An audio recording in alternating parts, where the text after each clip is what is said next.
Struggling to manage stress?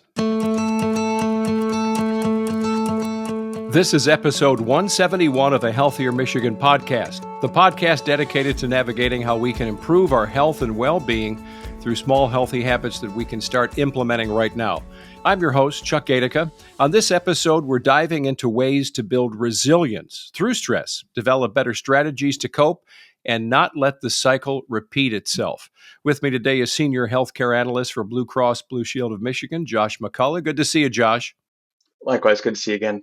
Hey, thanks. Whether we're juggling work responsibilities, navigating personal challenges, or responding to the unexpected, it seems like stress impacts everyone in different ways. And the questions are many. But what happens when stress goes unchecked, seeps into your physical and your mental health and well-being? And then we're going to try to understand today what causes our stress and learn how to spot patterns and help manage that as well to help us gain a better self-awareness and hopefully a healthier life physically and mentally as we wind down this year and move into the next.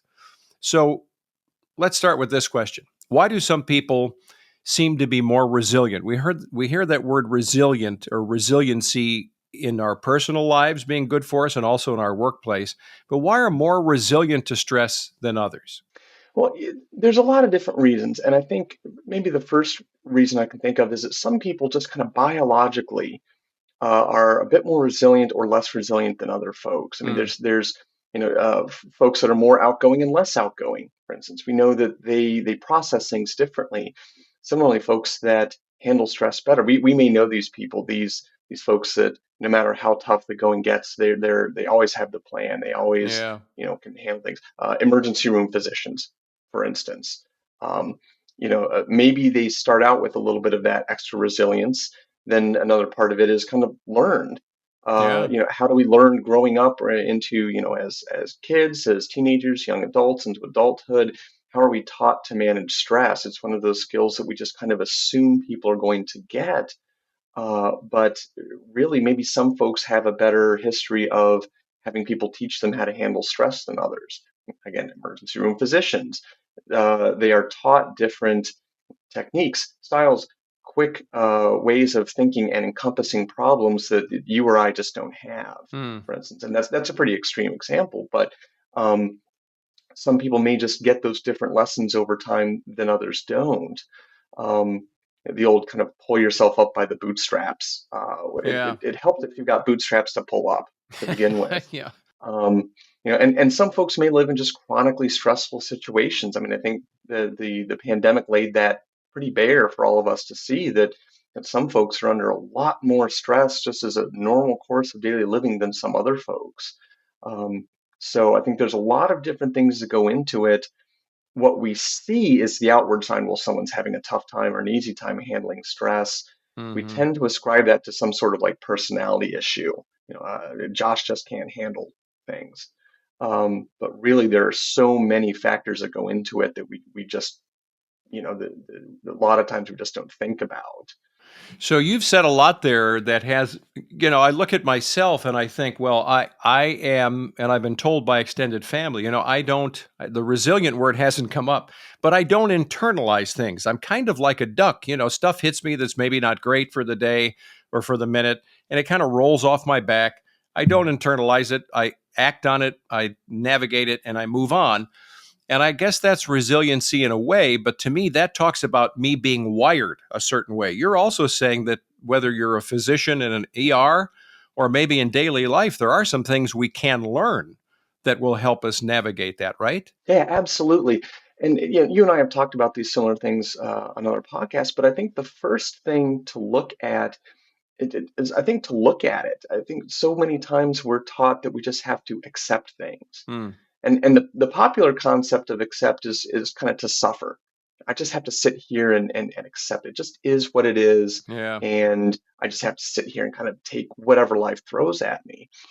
And so often, even in sort of the mental health profession, well-meaning people will say that, you have to accept it. And unfortunately, people end up suffering. They don't truly understand what accepting means. Part of it is to kind of, rather than run away from or sit down and suffer with what's going on, is to kind of turn around and look at it. what's going on? Why am I responding like this? However, Hmm. this is, because our emotions, our actions are trying to do something for us, you know, and it's almost like there's a lot of different parts to ourselves. And I kind of think of it as a kind of a party. Like, Chuck is the host of the party, Josh is the host of the party. There's a lot of different people in attendance, a lot of different emotions and Hmm. feelings and thoughts going on. And to be a good party host, we want to make sure that all of those things are kind of in harmony. Maybe some people are being a little bit louder at the party than others. Maybe some people need a little bit of coaxing out. But we want to kind of pay attention to all of them rather than ignore them. And I think emotions are a lot like that. Do you have practical steps then that we can start to think about that can help us deal with that party and noise? Because by default, we probably go through this a lot. That Yeah. party could be kids running around, right? As they're Hmm. growing up. It could be at work. There's not a literal fire, but something's going wrong, and the papers are all thrown in the air and you've got to deal with it. But what are the practical steps that we can start to think about to get us down to this path of wellness when it comes to resiliency? Well, I think the first step is to identify, are there any patterns? Are there any situations that keep Ah, coming up?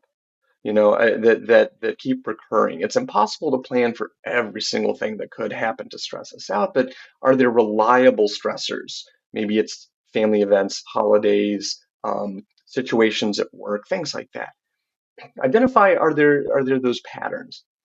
Take a look at how we have responded to them in the past, and then hmm. are there small ways that we can shift things, even just a little bit? Can we get the train on a slightly different set of tracks? Um, Rather than shutting down and not talking, is there someone reliable I can talk to before or after the event? Is there a way I could sit down and maybe kind of write out how I would like to handle this better Yeah. in a journal or type it out to ourselves? Am I paying attention to my breathing? The more stress we tend to get, the tighter our muscles tend to get, the less we tend to breathe, and it induces its own kind of anxiety response, its own stress response. It's kind of like the thermostat's getting too hot. Yeah. I may need to pay attention to, am I breathing correctly? Am I dropping my shoulders, kind of loosen up a little bit? um, we talked a little bit about some folks may be under chronic stress. I don't want to minimize folks who have experienced something that's very traumatic and may lead to like post-traumatic stress disorder. um, Folks may need to seek professional help one way, shape, or form. If even things that if it seems that there's always these things we cannot control, they're always happening to me, or I'm quite frequently reminded of a stressful event, a very traumatic event, maybe time to talk to our primary care physician, maybe seek a counselor or psychiatrist, because that's a very special sort of stress to have. And I don't want to gloss that over or say that, Yeah. um, we can just handle that like any old problem. It reminds me of an old saying I've got, um, if you've got a Jaguar, don't take it to the Jiffy Lube. Nothing against either one of those, but if you've got a very special, very unique thing that needs a lot of special attention, don't take it to, just any old place to get it Yeah. fixed. Post-traumatic stress, generalized anxiety, these kind of special things may need a special intervention. And you said this in a little different way, I guess, than I'll probably reflect it, but you talked about patterns, things that are being thrown at you, but also your reactions, right, could turn into a pattern. I mean, if you're one of those people where every little thing gets you to blow a gasket, well, that some self-awareness there may be in order to try to figure out, well, why do I get so upset every time the dog does something or the kids do something, right? Those patterns can also come up. Oh, absolutely, absolutely. And Yeah. again, that's a good place to sit back and reflect, like, why am I having this? What is my Mm, reaction trying to do for me? It's because yeah. it's trying to do something to be helpful. It's just coming out crooked. Maybe there's a different way to get the outcome I'm hoping for, or at least express myself without blowing the gasket, yelling at people, isolating, falling to pieces every single time something comes up to kind of shake our world up. When we think of those practical ideas, and I know you've worked with children and adolescents and young kids and adults alike, the practical step of something as simple as breathing, is that a good place to kind of start to think about this? That if that's not something that you bring out of your toolbox to deal with these stressors and triggers, is that a good place to start just to see if maybe that simple practical step is helpful? I would say so because it's very, very difficult to grab. You can't grab an emotion, Yeah, you know. You can maybe write your thoughts down, and tackle that. But a behavior is much easier. Is a much easier place to get started. And there's one technique called box breathing where we kind of breathe in for 4 seconds, breathe out for 4 seconds, breathe in for four, out for four. Kind of the box, so to speak, that can help kind of grab onto our body because the more stressed we get, breathing may get more quick and but more shallow, heart rate may increase, muscle tension may increase. If we can grab a hold of some of those things, yeah, then we may be able to slow the train down. And I really, really advocate for people to practice and start using any of these techniques well ahead of time. Because so often people say, okay, I'll try that, but they try it when life is at its worst and they say, "Oh, geez, it didn't work." Well, I don't know if there's anything any of us do that we didn't have to practice to get really good at, you know. So if we try and use something we've heard of once or twice when the going is absolutely at its roughest, we haven't really stacked the deck in our favor. If we yeah. can try that even just a few minutes a day, one of my own professors recommended putting a little sticker or some sort of tag on like your keys, something you would see every day that when you see it, you say, oh, I'm going to try my breathing, my box breathing for 10 seconds or Interesting. 10 Yeah, repetitions. So we think to practice it and then also think about practicing it when the moment happens, but just almost like a acting, like a practice. If we mm-hmm. look at people like Olympic athletes, you may see them they're kind of in their head and they're practicing their routine, things like that, to get ready for the big event. If we can do that, geez, the next time I encounter this person, I'm going to do my box breathing, and we think about that person and we practice our box breathing. We may be more likely to use it and have it work rather than just going in cold. That's great advice, that idea of practice. And if that your trigger is that you have to walk down the hall once a week and do a presentation in front of people, and you're the last person in the world that wants to grab a mic and do a presentation, ducking into that coat closet or some other vacant office and doing box breathing, to your point, and turning around and walking into the meeting, if that's a recurring thing, you may discover a way to deal with this because you're actually literally practicing it while you're in the game, right? I mean, that would be very interesting. And I think that also what happens is so often people visualize or imagine either complete success or complete failure. Either I Uh, will, you talk about giving a presentation, either I will completely bomb this presentation and be laughed out of the room, yeah. or I will give a presentation that would make, Winston Churchill, weep, Yeah. and I think that it also helps to think of the in-betweens because life is so often in between. Life is so rarely complete, Hmm. success, complete failure. Maybe I'll stumble. Maybe I'll have a little thing. Maybe I could grab a drink of water if I'm stumbling over my words. Yeah. Maybe I could pause and ask, does anyone have any questions to help regain my pattern of thinking? I could have my notes available to me. So yes, there are going to be times that maybe I stumble, but I can also imagine some different ways that I can recover from that because it's inevitable.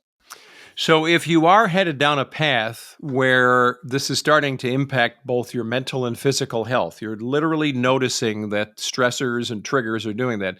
What are the warning signs that we should be looking for, so how we can address them, these warning signs, and also the stress that's coming before it escalates into a recurring problem? Well, yeah, as we talked about, these sort of getting a hold of outward behaviors like breathing. I think maybe some of those outward signs, like how am I eating? Am I eating Mm, more, less? Am I not taking care of my basic biological building blocks? How is my yeah. sleep?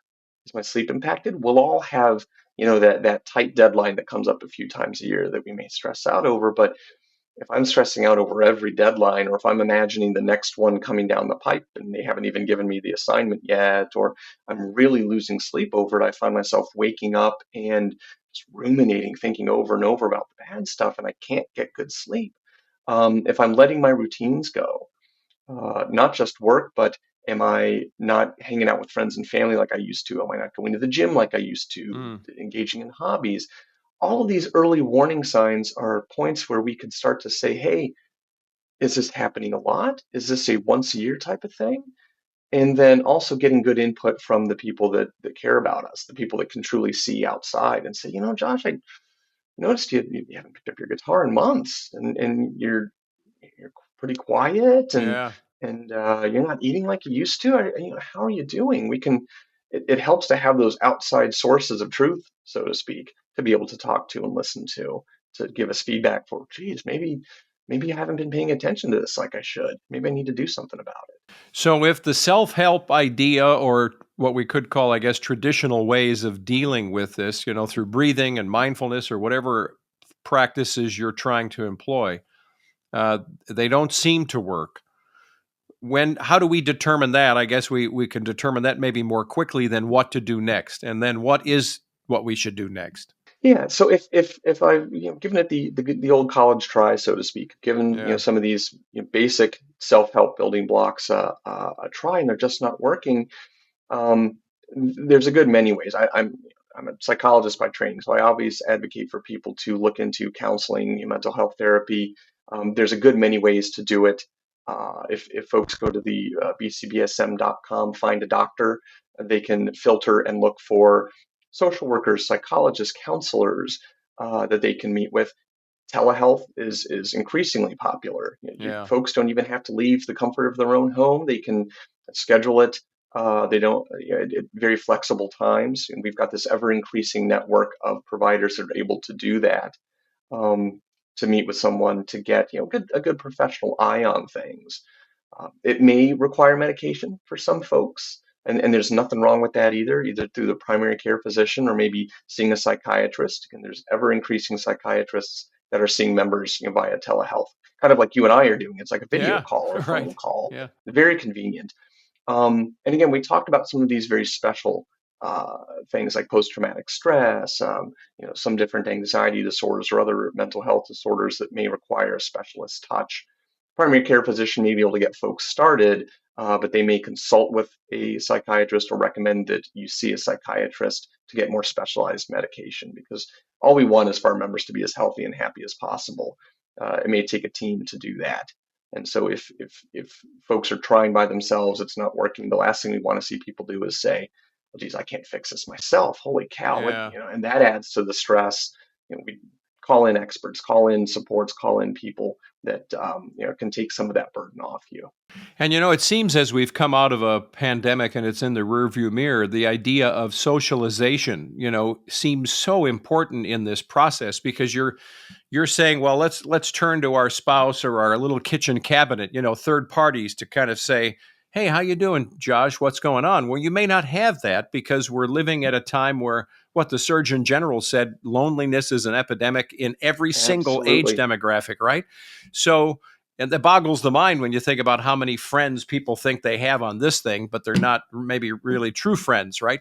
So, what is this idea of managing stress, and how can we, maybe if we have a limited support team, this idea of socialization around us, how can we build healthy relationships that can reduce stress?